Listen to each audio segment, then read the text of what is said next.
Foi o Templo dos Leopardos que me motivou. Não foi? Ok. Mas, Essa ideia já vinha atrás, ok. porque eu não ficava muito contente quando, e não achava justo, quando os responsáveis pela área do cinema achavam que nós não tínhamos capacidade ainda para fazer filmes de ficção, para fazer aquilo que,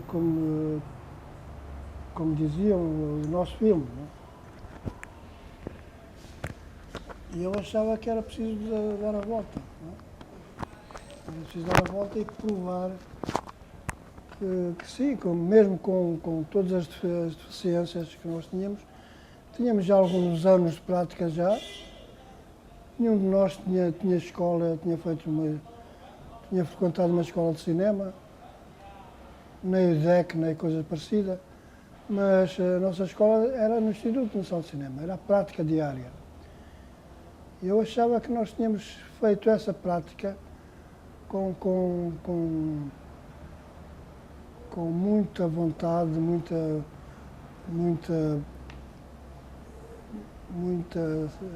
vontade e capacidade de nos tornarmos autossuficientes na produção de cinema. Eu achava isso, não é? E, portanto, não foi de facto o Templo dos Leopardos que me motivou, mas talvez, não motivou totalmente, mas talvez tenha sido o toque, não é?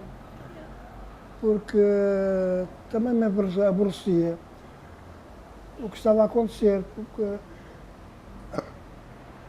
os dirigentes queriam filmes moçambicanos de ficção, mas procuravam chamar realizadores estrangeiros para fazer esses filmes. Não, eu acho que eles, de facto, tinham a ideia que nós ainda não estaríamos capacitados para fazer filmes de ficção. E que o nosso desejo de fazê-los era uma utopia, não é? Eu acho que não havia, a partir de uma certa altura, acho que a partir da morte de Samora Machel, eu comecei a notar um certo desinteresse da parte dos governantes em manter aquela máquina do Instituto Nacional de Cinema. Eu, quando comecei a escrever o guião para uma curta-metragem de ficção, foi a ideia que tinha que não me autorizariam a fazer uma longa-metragem.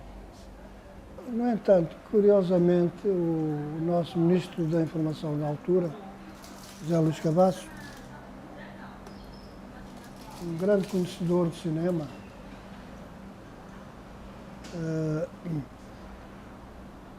a quem nós tínhamos que mandar os guiões, não é, para aprovação. Mandei-lhe o primeiro guião, que seria uma curta-metragem. Ele entusiasmou-se a ler o guião e, como tinha vivido aqui no Lourenço Marques a época que eu vivi, da debandada geral dos colonos, e as razões porque dessa debandada, ele entusiasmou-se com a leitura do guião e lembrou-se de outras situações que não estavam no guião. Então mandou-me o seu parecer e acrescentando essas lembranças. Em princípio tive ofertas de preparação de atores que me falharam. E então tive que eu próprio assumir a direção de atores, eu com como é que ele se chama agora? Muitas cenas foram filmadas no exterior.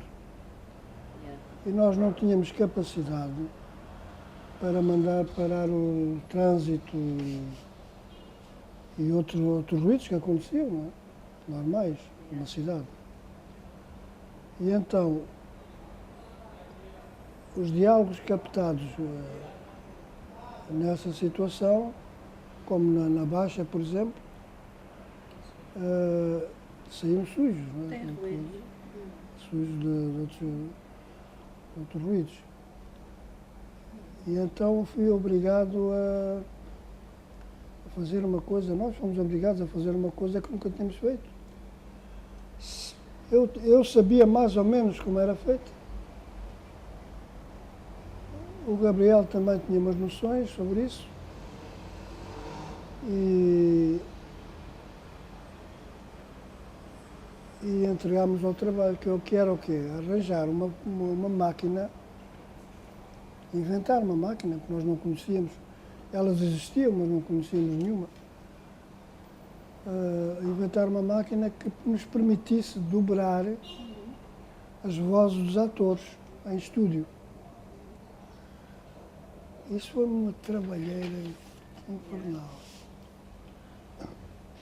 E mais uma vez, o grande trabalho, o maior trabalho foi com o velho, com o pai. Porque tiveram que Então isso consistia em quê? Em loopings de filmes, pedaços de filmes, que passavam numa máquina que nós inventámos, constantemente.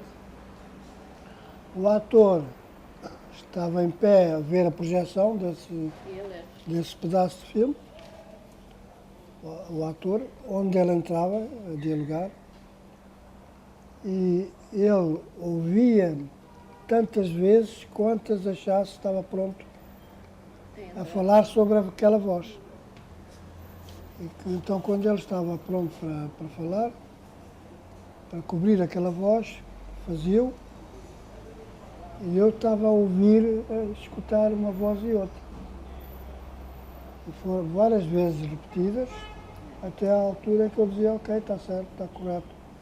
E aí havia algumas sincronizações, mas pequenas.